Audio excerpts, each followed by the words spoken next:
We've established that everybody has different core beliefs when it comes to money and their finances. Can you dig a little deeper and explain what those actually are for us? In our field, there's been a term coined money scripts. Money scripts are their unconscious beliefs around money that usually develop in early childhood. They're how we organize our behavior and our understanding and ideas around money. And there's four different types of money scripts: Can you tell us a little bit more about these four core beliefs? money avoidance, money worship, money status, money vigilance. What is money avoidance? A style that has come up in those who maybe had various experiences with money that makes them want to avoid it altogether. They don't put a lot of energy into making the money their worth, or they give a lot of it away, or they just avoid dealing with it altogether.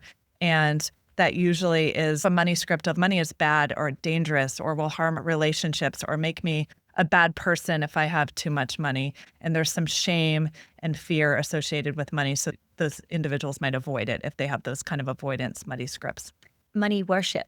Money worship is where somewhere in their lives, these types of clients might see that they obsess over, they have money on a pedestal. They have this idea, a fantasy that money will make everything okay and that one must have money to be happy.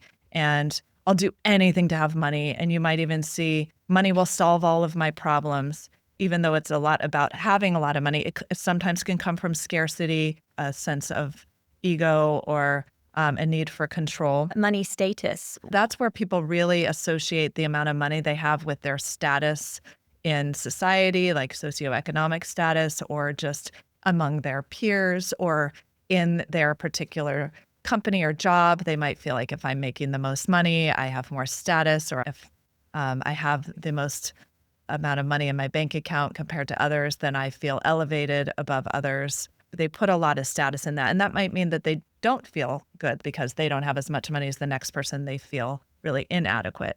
Money vigilance. A sense that one must be hyper vigilant about money. They need to track it and think about every expenditure. They might even really be almost frugal or very particular about how money is spent. That comes from a lot of anxiety and maybe also control or maybe some scarcity.